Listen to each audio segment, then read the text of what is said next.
Hello everyone, welcome back to my channel.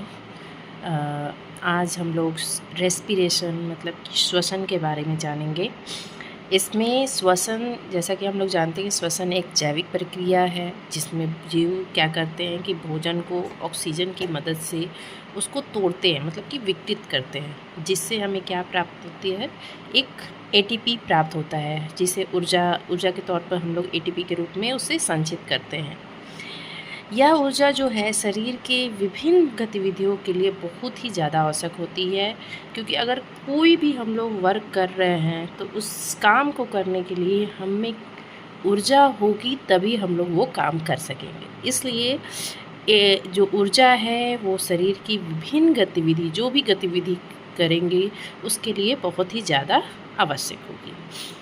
अब इसके प्रकार की बात कर ले तो इनके प्रकार हैं, श्वसन के प्रकार हैं आपकी दो प्रकार के होते हैं। एक होता एरोबिक रेस्पिरेशन, दूसरा होता है एनएरोबिक रेस्पिरेशन।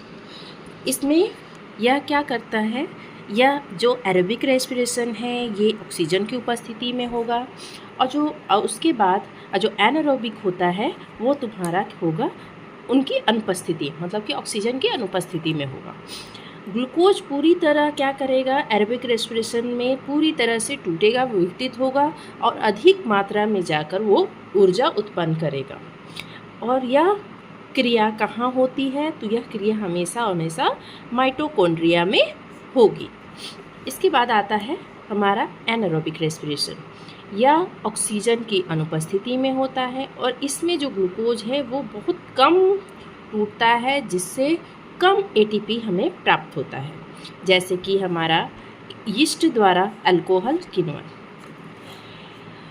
इसमें श्वसन में कुछ स्टेजेस है, स्टेजेस ऑफ रेस्पिरेशन। पहला है हमारा ग्लाइकोलिसिस, दूसरा है हमारा क्रेब्स चक्र और तीसरा है हमारा इलेक्ट्रॉन ट्रांसपोर्ट सिस्टम।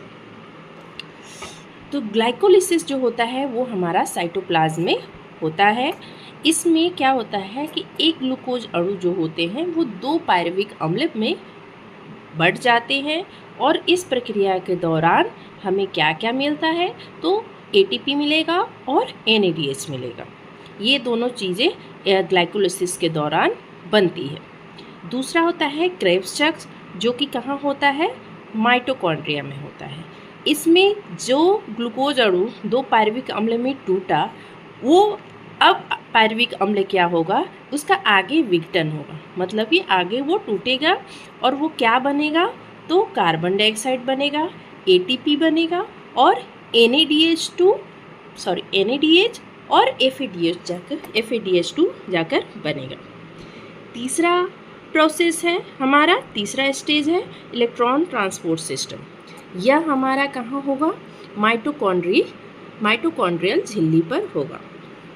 इसमें क्या होगा कि जो NADH है और FADH2 से इलेक्ट्रॉन स्थानांतरित होगा और उसके उपरांत क्या बनेगा, ATP बनेगा, मतलब कि ऊर्जा का निर्माण होगा।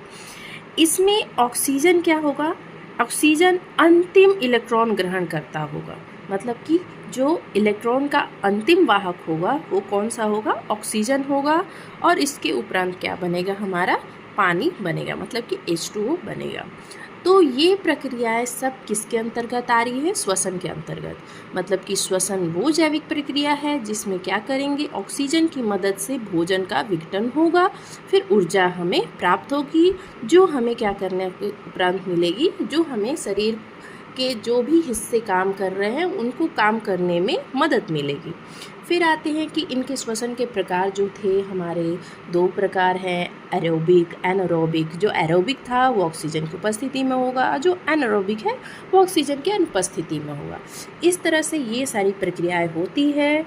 आई होप कि आप लोगों को ये चीज़ें अच्छे से समझ में आई होगी, और इस चैप्टर का मैं अच्छे से सारी चीज़ें फिर से विस्तार रूप में मैं आपको समझा दूँगी। अभी तक के लिए थैंक यू सो मच।